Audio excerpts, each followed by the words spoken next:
Welcome everyone to Step Into My Office, Fostering Mental Health Support for Athletes. My name is Lydia Rhino, the Program Director here at the Eating Disorder Foundation, and I'm so glad to see everyone logged in here tonight and joining us live for this presentation.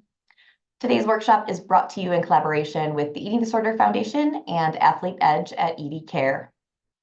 I'm going to take a moment to share a little bit about the Eating Disorder Foundation.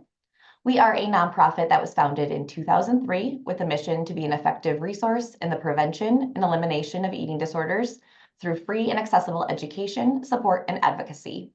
We are a Denver-based organization that is now serving individuals and families both nationally and internationally. I want to thank anyone who made a donation upon registration.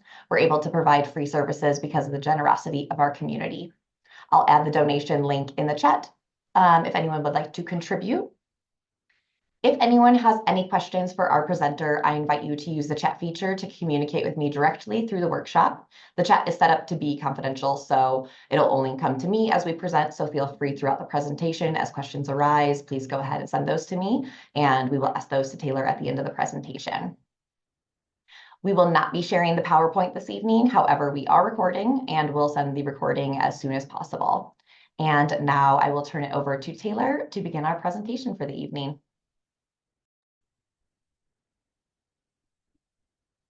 Thanks, Lydia. Happy for everyone that's joining us. Thanks for stopping in after a long day of work just to speed up things in the sports psych and eating disorder and all the combined world. So to just kind of get us started, have our own little spiel that we have here. Just if you guys haven't heard about ED Care, ED Care is a privately held organization with more than 24 years of supporting families, adults, adolescents, patients, healthcare professionals, and communities in the treatment of eating disorders. We have locations in Colorado, Kansas, and Nebraska. We offer integrated levels of care to ensure seamless transitions and consistent support throughout the recovery journey. As Lydia already said, and as you can see before you, my name is Taylor Smith. I'm the mental performance coach for the Athlete Edge program. Athlete Edge is only at our Denver location. It has been designated for athletes for ages 13 and up on our adolescent unit, and then all adults. We provide intensive and compassionate treatment from a team of professionals, including not just myself, but therapists, psych nurse practitioners, dietitians, to understand that unique challenges that come with sport and the intersection that happens in eating disorders. So by combining physical, mental, and emotional care, our program helps athletes navigate performance pressures while working towards lasting recovery. And we are able to provide housing at all locations, and we accept most major insurance providers, including Colorado Medicaid and TRICARE West. Excited to jump in with you guys and what we could be looking forward to today. Kind of on our agenda is just kind of general idea of like EDs and more, warning signs, like what we can begin to change, as well as then for you all to hopefully take away how you can begin to support. So I know this is a closed chat and I can't see you all, but something that I normally like to see is like an ask is like, what do we think of like eating disorders in sports? What happens? What comes up? And one of the things is like it doesn't discriminate. We might have like the stereotypical thought that this is affecting, like runners and gymnasts and dancers, but it doesn't discriminate. It affects all genders, ages, sports, social economic statuses, body weights, body sizes, all of it. I can say everything that all the sports that you see on the screen in front of you is an athlete that I've worked with one or more of in the time here as part of the Edge program. When we kind of look at some of these sports, they are usually valuing something specific, such as like low body mass that we're going to see in endurance sports, weight classes that we might see in like wrestling, weightlifting, karate, ones that are going to focus on aesthetics, such as gymnastics, dance, figure skating, synchronized swimming, as well as some that we might not always think about, like anti-gravity, really, like ski jumping, pole vault, high jump, climbing, like all of these, we see a bit more of an increased risk of eating disorders over other categories, such as power, technical, or ball sports. one thing that I always like to keep in mind is that while a lot of these sports might be classified as only as one type, that doesn't really eliminate the idea that there's going to be multiple factors for each one. Like a lot of, like if we just look at soccer, for example, basketball, a lot of endurance is required for these. So like that kind of ties us back to like that low body mass. Another one that I actually jumped over is power to weight ratio, something that we might see in like cycling and rowing. And so while no one is discriminated against, there are sports that do have a higher risk and at developing an eating disorder, having an eating disorder be more prevalent in the community. Something you can kind of see in front of you, like by the numbers, some of the stats is that we have, based on several different studies that have been done across like the last decade, anywhere from 6 to 45% of female athletes are going to have an eating disorder. So that's nearly 1 in 2. For men, again, we don't discriminate. It's almost 1 in 5 male athletes are going to have an eating disorder. When we look at athletes versus non-athletes, rates of EDs are almost 3 times more significant than non-athletes. Unfortunately, unsurprisingly, female athletes are much more likely than male athletes. When we kind of bring in some of those ideas of the sport types, again, like aesthetics, endurance, power to weight ratio, 42%. So again, that's figure skaters, that's gymnasts, that's dancers, that's synchronized swimmers. These aesthetic sports, 42% are at risk and likely to develop an eating disorder. Jumping to the male sports, 1 in 5 again. So again, climbing, pole vaults, ski jumping. These are the things that we're going to see more likely to develop eating disorders. Oops. Sorry, don't know why that just happened. The keys are switched. So, risk factors, apart from the different types of sports, again, aesthetics, weight classes, endurance, body weight ratio. What are some of the risk factors that we sometimes think of? Ones that are included, but definitely not limited to. We're going to look at individual sports. So again, gymnastics, figure skating, swimmers, runners, these individual sports that kind of do an intense focus on one athlete, one game happening, only one person, as opposed to team sports where some of the attention and some of the stress might be shared and split amongst others instead of just one person. Early sports specialization is another one. So many, let's say, from what I've seen in my experience as both an athlete, coach, and now mental performance coach, is that a lot of parents or coaches even encourage kids to specialize at a young age. Something we actually know is that young sport specialization is actually not only helpful for eating disorders, it's not helpful for like hoping to like reach that next level because it focuses on like one set of muscles, one type of energy, like whether it's endurance or power or speed, quickness. So it can really be limiting in that sense. And again, when one sport becomes the only thing we have, if something goes wrong, we get an injury, we have burnout, risk of eating disorder increases there. But also, as the competitive level goes up, as that stress goes up, risk goes up. Internal pressure, external pressure, both these things can compound and increase the unfortunate reality that eating disorders will be more and more likely to develop. Especially as you know, like coach parents, if we start to see people, the athletes, is only an athlete, that's all that's talked about, they start to internalize that, which can lead to low self-esteem, perfectionism. These are more factors that if we have those, they are going to affect that risk and likelihood of developing eating disorder. Obviously, family history of EDs, there's a genetic component to this. Chronic dieting, exercise, specifically for the purpose of weight loss. We're looking at those sports, again, like wrestling, karate, weightlifting, sports that have these specific weight classes. They're encouraging ED behaviors. And so we don't really just pop in and pop out of like, hey, let me quickly lose this weight, make cut. Like it becomes a pattern, it becomes a habit, it becomes that developed eating disorder.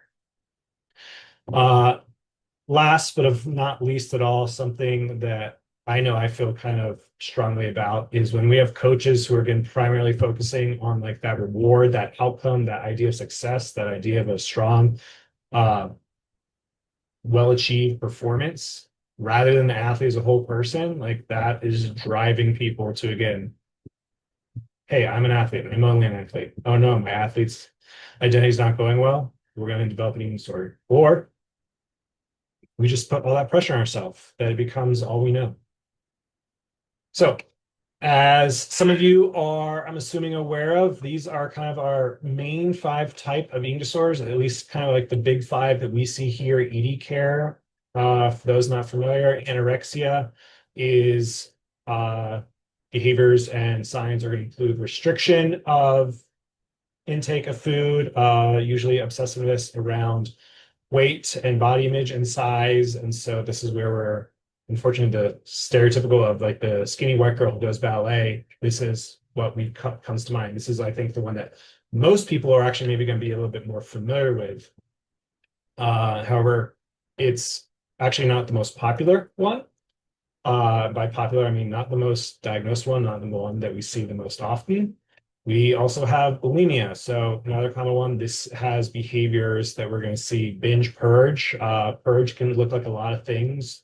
People typically hear and see the stereotypical vomiting as the type of purging, but this can also look like laxative abuse. But in athletes, this can also look like overexercise. Something that might be misclassified as, oh, he or she or they are just putting in the extra effort, they're putting in the extra miles, they're spending more time in the gym, they're going out for a run, going out for a bike, when really, like, their mind, that main focus is to compensate for the calories that they have just put in their body, generally through binging. Actually, going to jump back to anorexia real quick. There is actually a subtype of ANBP, so that's anorexia binge purge, and so that's where we actually see a little bit of combination of anorexia and bulimia exists together. However, combination of restriction, binging, and purging. However, we're still looking at that low body mass with obsession about kind of again appearance, how we look, obsession about calories and intake. To see common calorie counting or food avoidance or avoiding situations that we're going to have food out on, which unfortunately is not a uncommon theme across all of these. Bulimia, there's a lot of shame in it that people are familiar with. BED, that is binge eating disorder. This is one of the more common ones that we're going to see. It's similar to bulimia. However, it's not including that compensatory behaviors. And so these are people who are going to binge, oftentimes in secrecy. For those who might not be familiar, like when we are talking binge, we're talking like hundreds to thousands of calories in just one sitting. You can be eating sometimes maybe like a day or days worth of what would maybe be a general calorie for an athlete or even a non-athlete, kind of be consumed in a matter of minutes to tens of minutes, maybe even hours.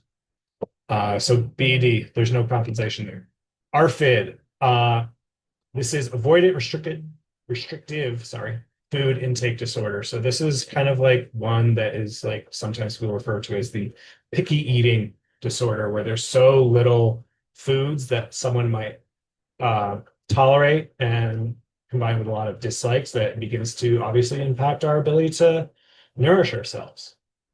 There is not an obsession with body image or body size or weight associated with ORFID. And our most popular one that usually generally seen in the eating disorder world, and I know we're seeing quite a bit of it at our own facility, especially amongst our athletes, is OSFED, other specified feeding or eating disorder. This is one where we don't have enough evidence to necessarily give a diagnosis to some of these other areas, but there's clearly a pattern of disordered eating that is also very intensely, significantly impacting their way of life, their ability to nourish themselves. You're not going to see the stereotypical like body size necessarily with any of these, really. Like that's actually again a stereotype that someone with anorexia isn't necessarily going to be again the the skinny white girl dancer.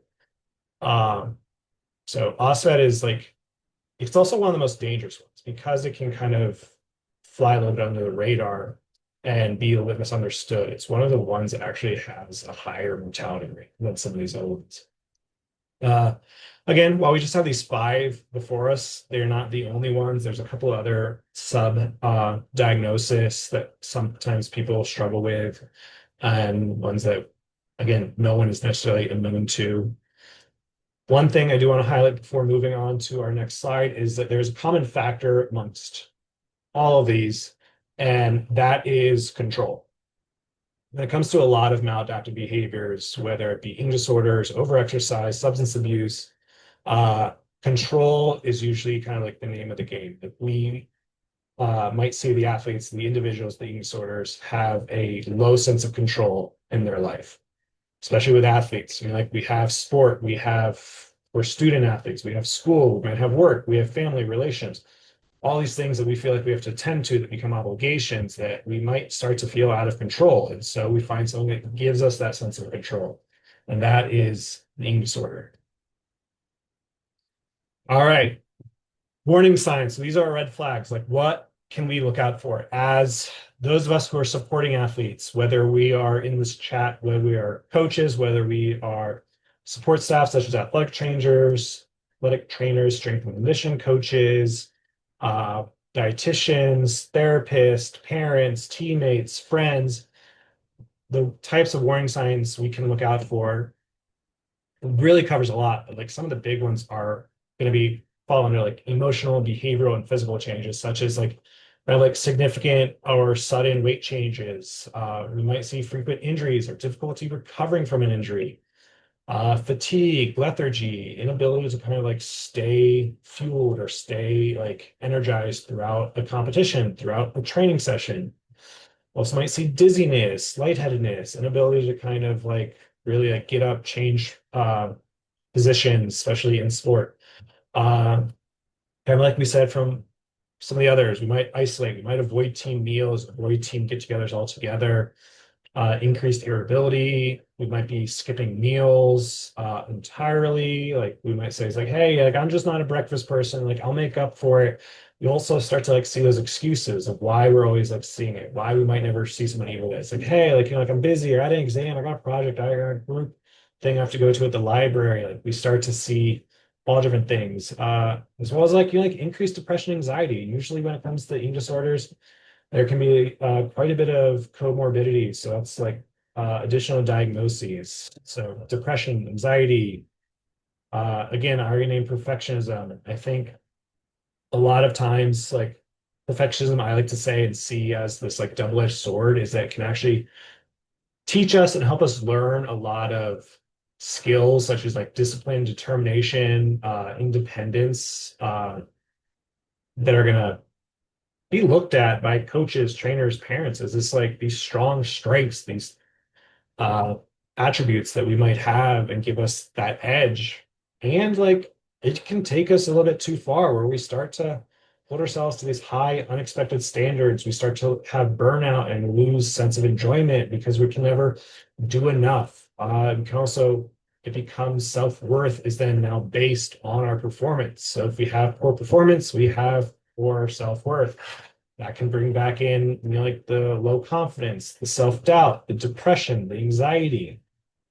A couple other things to mention are, again, excessive or compulsive exercise. Again, things that might be traditionally rewarded, but if we start to see sudden changes in these behaviors, like it's something to like actually maybe raise a red flag about instead of immediately giving kudos to the person. Body image and composition preoccupation. Again, these are some of the maintaining factors for a handful of our eating disorder diagnoses. These are something that the everyday non-eating disorder person might not necessarily be obsessed with. Like if we kind of have a neutral or even positive body image, we hopefully aren't constantly focused on this.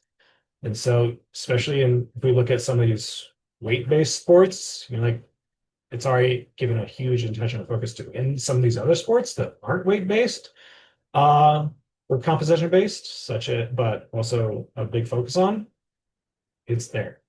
Another thing we kind of want to name, this is something that our dietitians here at ED Care, I think we're very fortunate to have. We have 3 sports dietitians on staff here that are part of our Edge crew. It is, some of you might be familiar with this, REDS, REDS, relative energy deficiency in sport. So it's like low energy availability. This is where we can begin to see significant medical concerns and complications that are further worsened as the eating disorder goes on. And it definitely negatively impacts the athlete's health and performance. For those of you who are kind of familiar with the female athlete triad, this is kind of like the way I see it is like it's that next step that is also fully gender inclusive. Gender doesn't have to be a factor in REDS. Like anyone can struggle from this. So kind of getting into that next piece, like what are we able to do to change?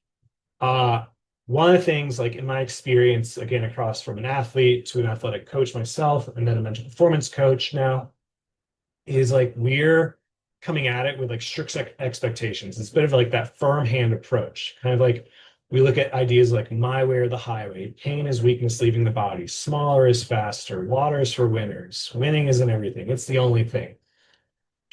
Coaches have always and will always be the primary setters of the culture. You know, like we are just past football season now for most of professional, only 1 game left in all of college. So there's been all these coaching, you know, like musical chairs going on. And one thing that people are always asking and interviewing about is like, what is the culture like? Everything. Like we also see the report cards at end of season.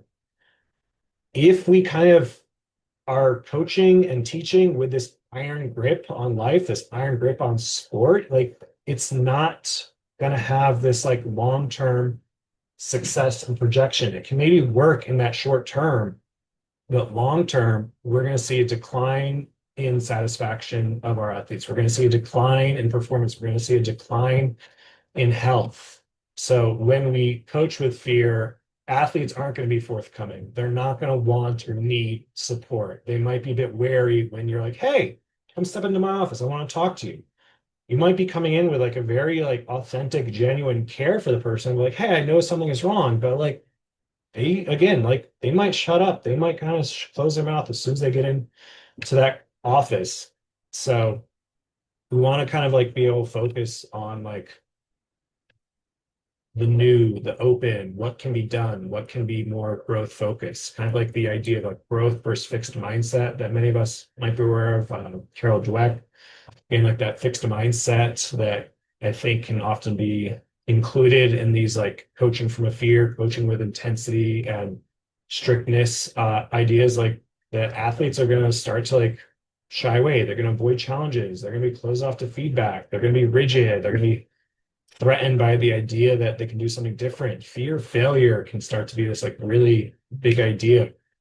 So what we want to kind of start to look at is start to like offering out a helping hand. We have to lean into the idea that things can be done differently. We want to transition into that opposite mindset, the growth mindset. Like we want to be able to model ourselves as the person, the coach, the parent, the leader, the teammate that someone can look to us to reach out to. Like, and you know, like instead of being fearful, instead of backing away, the athlete is hopefully going to look forward to challenging opportunities. They're going to look forward to feedback. They're going to look forward to figuring out how to like grow and problem solve, get past mistakes. Like when we begin to like look at that tough love is not the only way to interact with our athletes, like we can really begin to reach out and assist them out of this like proverbial hole that they might be in that can be one of those slippery slopes into an eating disorder. Another thing I kind of like to add at this point is like looking at like process over outcome. Like a lot of people, a lot of teams are going to set those goals. Where do we want to be at the end of the season? What are we hoping to achieve? We have all these different types of goals. It doesn't just have to be like the outcome, the outcome, the outcome. It's also we have performance goals, we have process goals. What are we doing along the way? How are we going to like make small steps towards those overall outcomes? But when like it's just about like, hey, we're here to win, we're going to win, we want to win, and that's everything that matters. We lose sense of the process. We lose the steps out on the steps that we're trying to use to get back to everything. So how can we all start to support apart from just these changes going from this strict iron fist to this helping hand approach? We can be more knowledgeable. We're taking steps. Everyone here, if they haven't already, maybe this is their first time joining a session like this, whether it's a virtual one, an in-person one, a talk with anyone who's like a mental health professional, someone who is at crossroads of mental health and sports. We're educating ourselves. But again, this comes to like the idea, going back to like coaches are setting the culture, like values have to be alongside the performance. Everyone has values, whether you realize it or not. Some people are maybe more aware of it than others, but everyone's going to have a value. And if we are not valuing well-being and health and treating the human as a whole, the athlete as a whole, as well as we value performance, things are going to take an effect.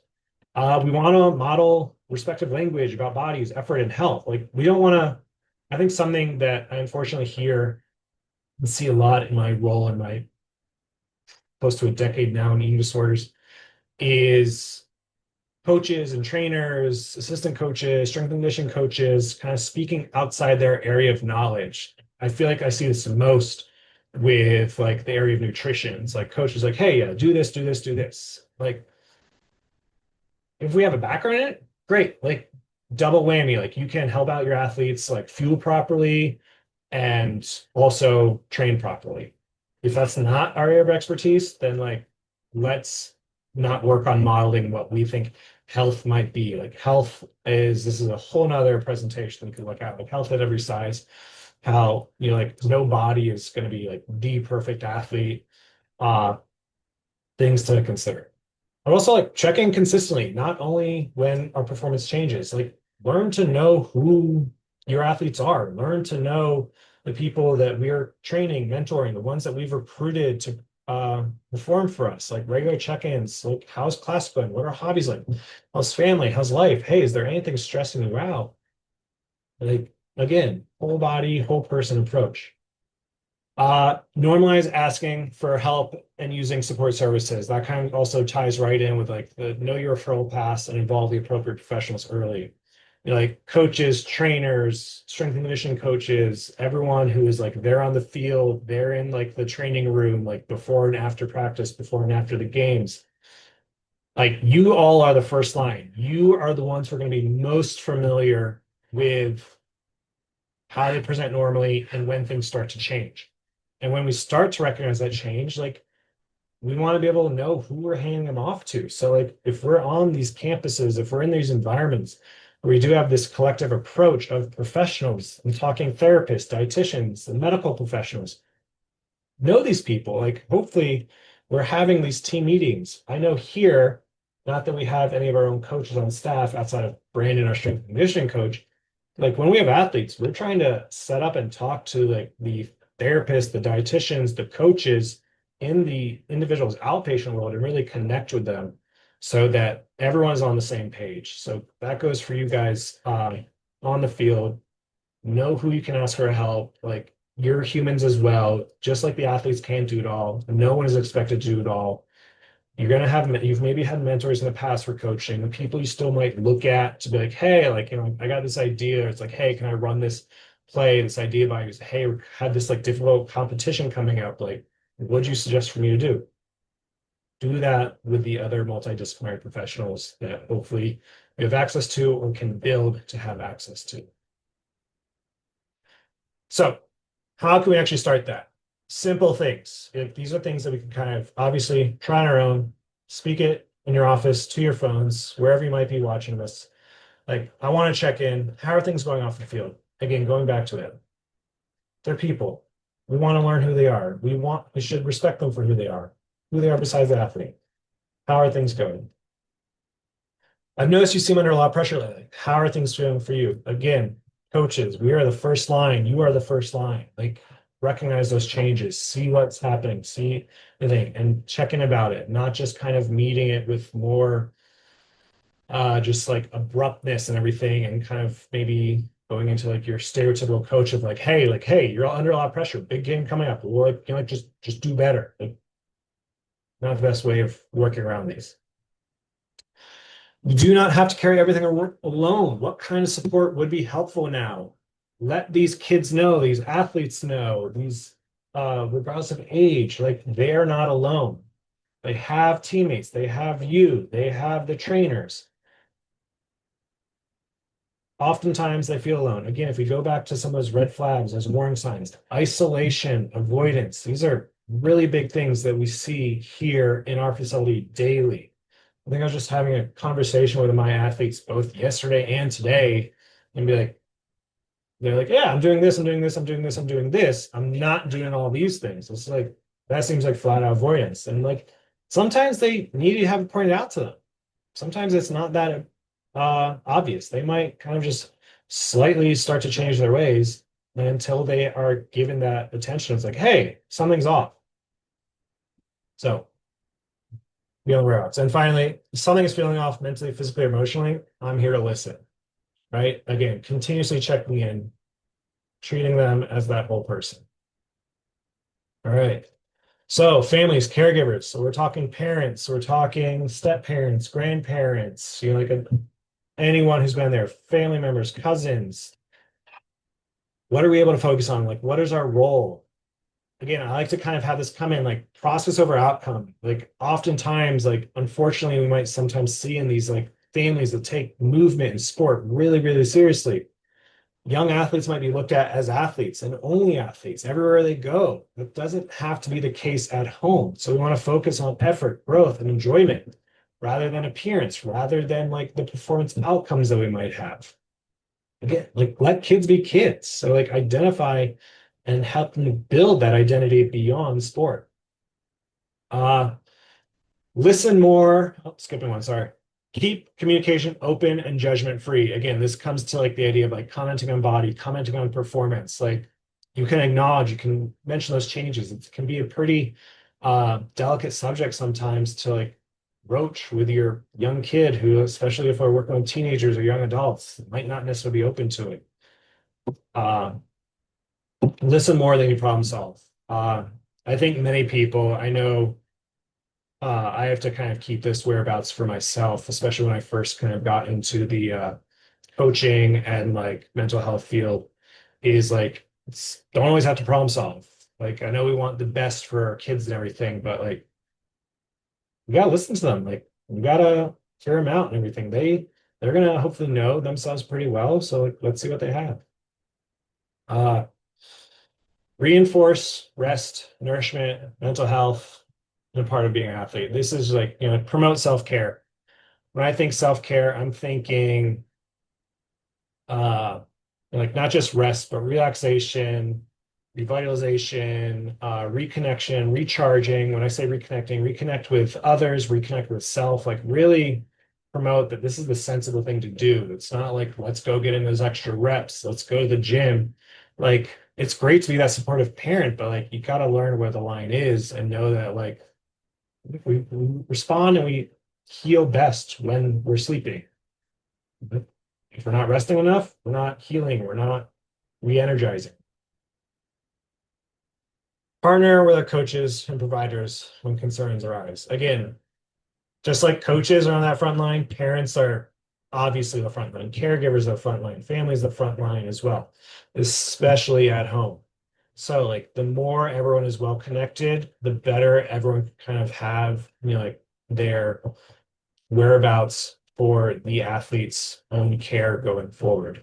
So know your coaches, listen to what your athletes say about your coaches, make time to partner up, meet each other. And I think one thing to like all parties can really emphasize is again going back to that enjoyment and fulfillment. We don't necessarily want to force participation. That's one of the biggest and best guaranteed ways that kids are going to lose the love of their sport. They're going to really struggle with burnout when it starts to become a chore. They don't look forward to it. It's dread and a burden to train and compete.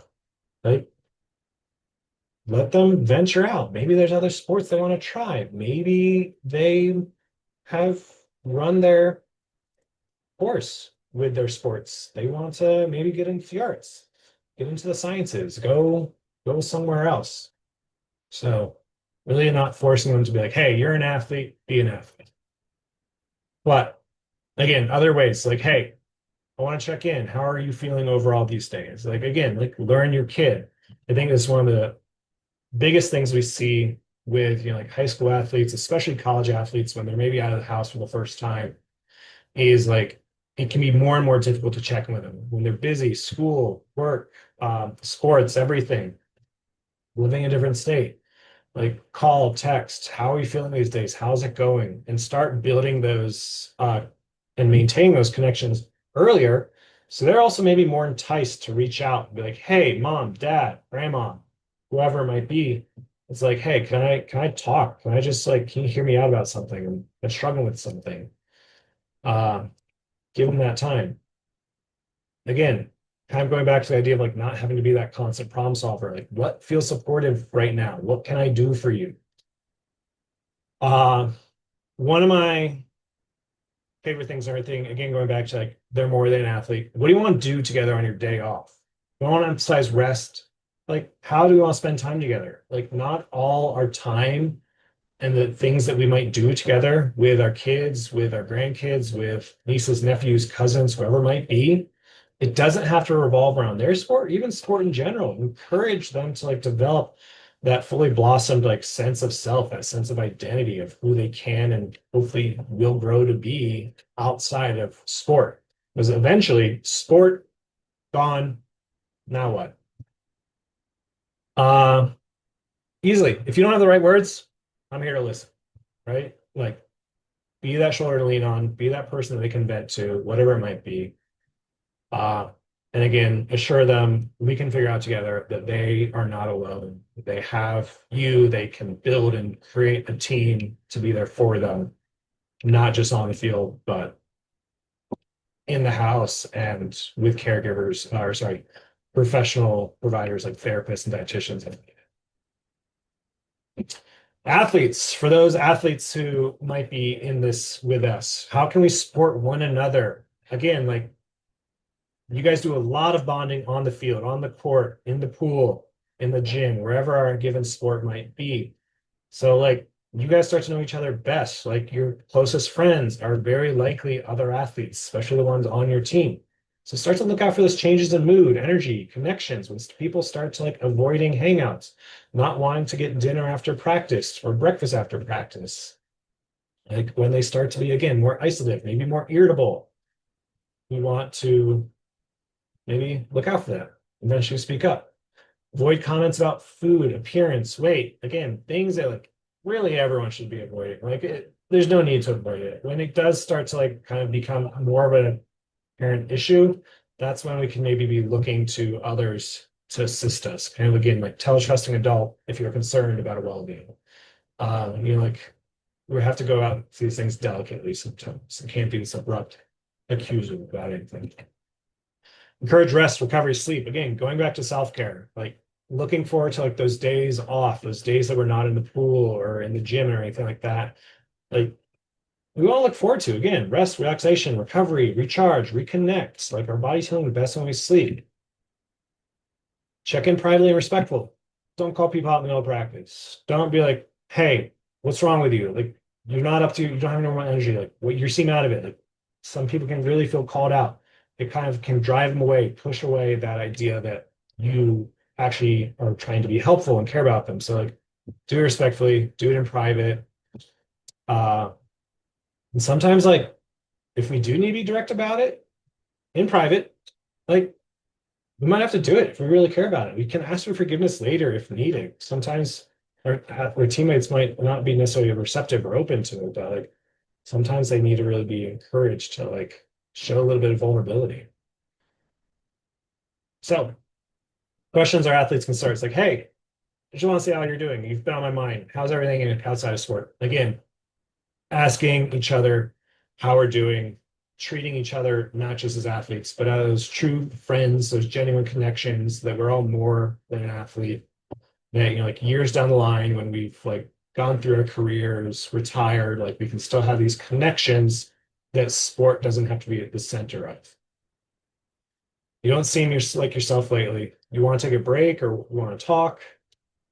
simple ways to just like kind of like bridge that gap, bridge that maybe awkwardness of seeing someone out of it. You mean a lot to me and this team. Like you're not alone.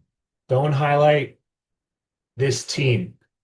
Highlight that like you mean that that you mean they mean something to you, and really emphasize they're not alone. And again, kind of getting back to self again. Hey, we're getting together this weekend. Do you want to join? Like, be inclusive. Like, inclusivity is like a huge, huge, powerful tool. We're humans. Humans are social creatures. If you ever want support, I've got you, and we can loop in someone we trust. Again, having and going to the people that we know, building those connections with coaches, parents, support staff, therapists, dietitians, like being able to kind of like know when something's wrong, have an adult or a power figure kind of like help you, support you, and back you up. So, I want to really thank everyone for listening in. Only a couple more slides to go through. These are going to be a few that this one is this debuted back in the fall. It's a new coach and athletic trainer toolkit by Nita, an Athlete Edge contributor and consultant, Dr. Riley Nichols. And Nita put this together. It's the revised version from quite a while ago. So the latest 2025 update. The toolkit specifically designed for coaches, trainers, and other athletic staff to help utilize, refer to, and guide them when they see athletes start to struggle. This is a free resource. It's available on Nita's website. I really strongly encourage everyone who's here today to take a look at it, to share with those you work with. You know, like comes in a nice PDF. You can print it off, have it, study it, and you know, like start to practice it. Kind of going through similar to some of those questions we just had. Start to like take these steps. It goes over prevention, early intervention, and treatment options for athletes. Another great source, this is something that we here, myself, Kate Daly, the therapist for the EDGE program, and Linda Steinhardt, who is in the last 6 months been promoted to our nutrition director, but she's one of our sports dietitians here. This is a website that we kind of put together last year with Anad, explores, again, it's a nice eating disorder hub, helps questions, things that you can kind of talk to with your athletes. It has resources similar to what we just had for coaches, caregivers, and athletes themselves. It kind of hits on all these things. Again, another free resource that's been put together to help us through this. Before we get to our question round, kind of have to plug ourselves a little bit. So again, we're the Athlete Edge program at ED Care. We're here at Denver, Colorado. We specialize in sports specific programming. We have a multidisciplinary team. We have an on-site gym. I also go off-site for sport exposures. Assessments are free. We have housing available as well for all adults. Adolescents, if they're not from the area, have options to like the Ronald McDonald House, which is a great organization partner to help support families who are having to like travel to get care for their children. Really, like I can't say enough that I generally authentically really enjoy what I do and the group of people I get to work with. As stated earlier, we work with adults. Our res unit is over a year old now. We have athletes across res, partial hospitalization, that's PHP, IOP, intensive outpatient, and started working with athletes unofficially about a year ago as well. But our adolescent program with groups and everything took off several months ago. And again, that's the PHP and IOP level of care, like all these different cares. Step down throughout them. Someone can be with us from res to PHP to IOP and get all the support that they need before they can kind of start to like get ready to head back to it. And one of the things that we really pride ourselves in is that sport introduction here with like myself, with Brandon, our strength and conditioning coach, is what studies and research has shown. When the athlete identity is not attended to in a treatment center, they're more likely to relapse after discharging from treatment. And if they don't get to reintroduce movement, even while in treatment, and kind of have to go about it on their own, or maybe like they have to go about it with their coaches who might not have the general knowledge about eating disorders. So like we really like pride ourselves that we hope and try all athletes can get back to movement with us to help with that coordination. And I think I am hand it back over to Lydia. questions or anything. Amazing. That was so wonderful. Taylor, thank you so much for bringing your expertise to us. The athlete population is one that I'm always super interested in learning more about and just how to navigate because there's so many external factors involved with that, like the coaches, the teams, all of those pieces that I think is a really interesting aspect of the work that y'all do with the EDGE program.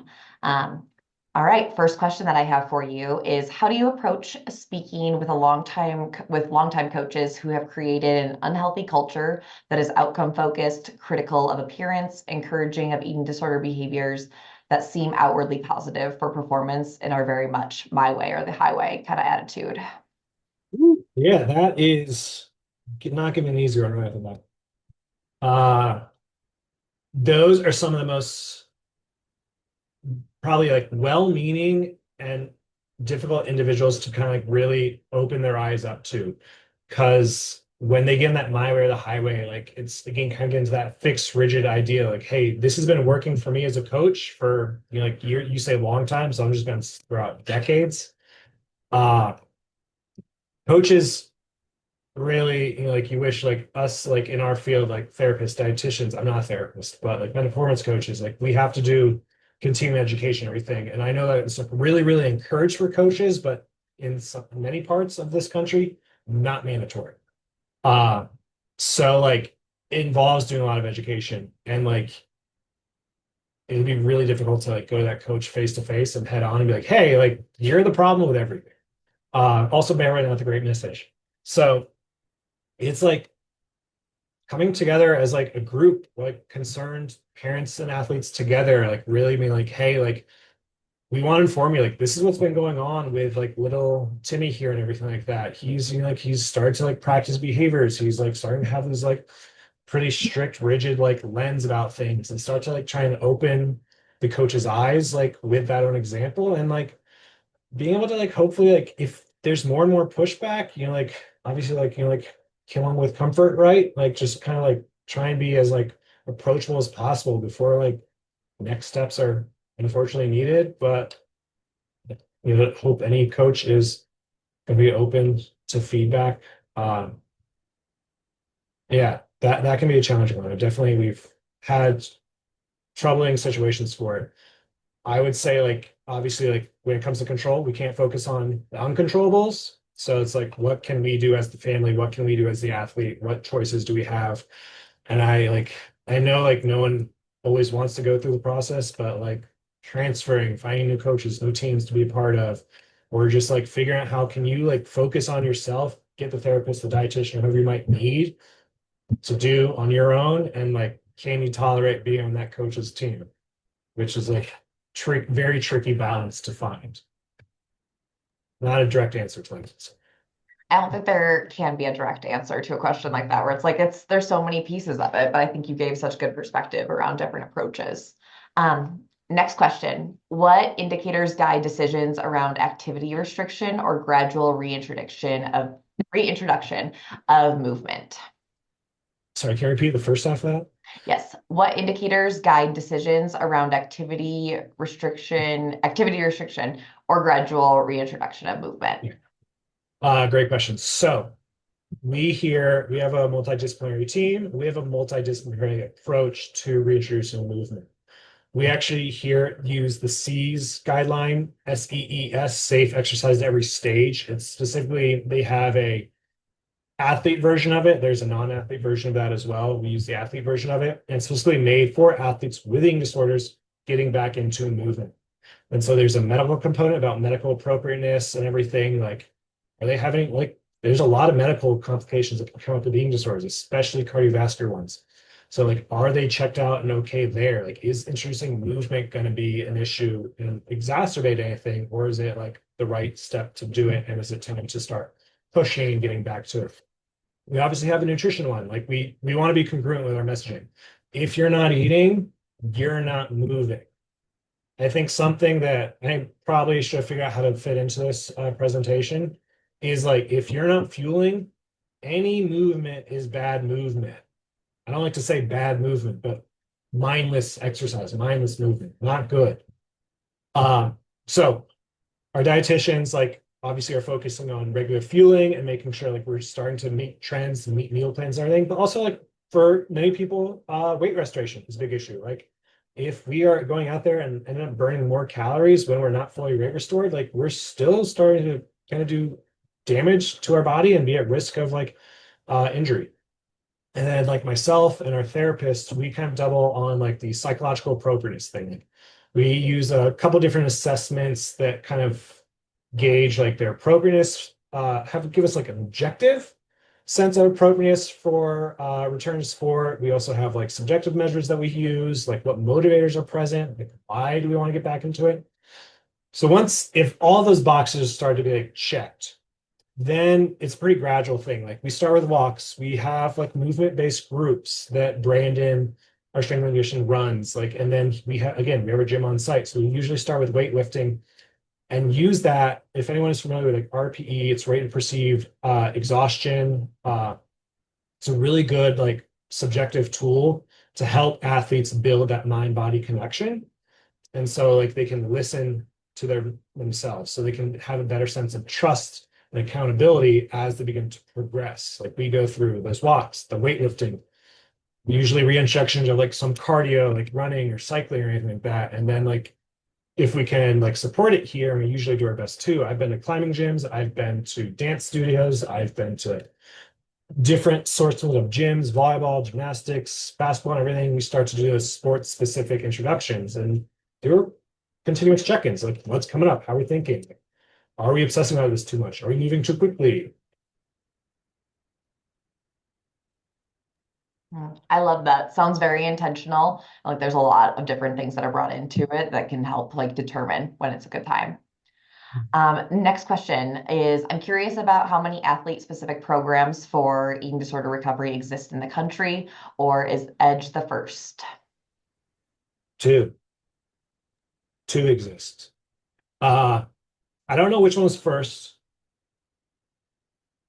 because I think our program, I haven't been here for all of it. I think our program is like 9 years old at this point. The Victory program and the Callum Place in St. Louis, Missouri is the only other one. I know a lot of programs. I did work at a different treatment center before I came here, where I got to like cut my teeth on high level acuity of eating disorders. They have like groups about movement and stuff, but there's nothing like athlete specific. They can treat athletes. But again, if like the athlete identity is not necessarily being addressed consistently and you don't always have these specialized groups. So we have 4 groups on the adolescent unit, 8 on the adult unit that are edge specific, athlete specific groups for our individuals in our care. So, but there's 2. Do I want more competition? No, who does? But should more maybe start to have more athlete specific care? Absolutely. Incredible. Thank you. Probably be our last question. What strategies help athletes tolerate rest, uncertainty, and shifts in routine during higher levels of care? Great question. I'm a big fan of learning how to practice patience. We also have like mindfulness is like in every treatment center ever. There's like I have all my schedules for all our different units posted literally right above me that I can look at. And every unit has every unit has at least one mindfulness group. Learning patience, learning how to practice tolerance. I'm a big fan of self-compassion. And I kind of like mimic a lot of things that like Dr. Kristen Neff has talked about and everything of like what makes up self-compassion and really start to like teach ourselves the ability to give ourselves grace. Because some people, it's a compulsive movement. Like we got to move, we got to move, we got to move. And it's like, hey, we got to sit ourselves down. Let's just like learn how to be patient. And then again, like it helps us expand that identity as well. Like what else can we do outside of just moving? You know, like there's a lot of treatment center friendly hobbies, reading, arts, crocheting, you know, like if you ever like want to learn how to make a hat or a blanket or anything, treatment centers crochet classes are great.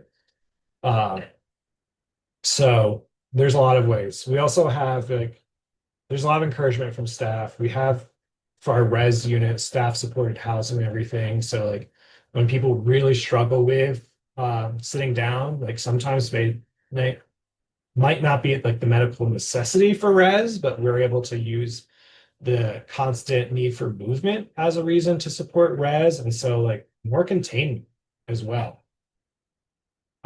There's a lot of like creative ways we go about doing it, but like finding like those purposes and different interests to interrupt the the I need to move thoughts. I think that's such a helpful thing to hear too, for even like not people that don't hold the athlete identity, but for anyone that struggles with that around like, how do I Mhm. tolerate not moving in a go, go, go kind of society? Mhm. Amazing. Taylor, thank you so much. This has been really wonderful. It's been wonderful to hear from your perspective of things and to hear just your expertise that you've gained from working at the EDGE program. So thank you so much for being Of here with course. us tonight and sharing with everyone, and everyone that's here. Thank you so much for joining. We will do our best to get this recording up within about 48 hours, and everyone that registered will receive an email. So thank you so much, everyone. Thanks, Taylor. Thank you. Thanks for having me. Yeah, of course. Bye, everyone. Bye.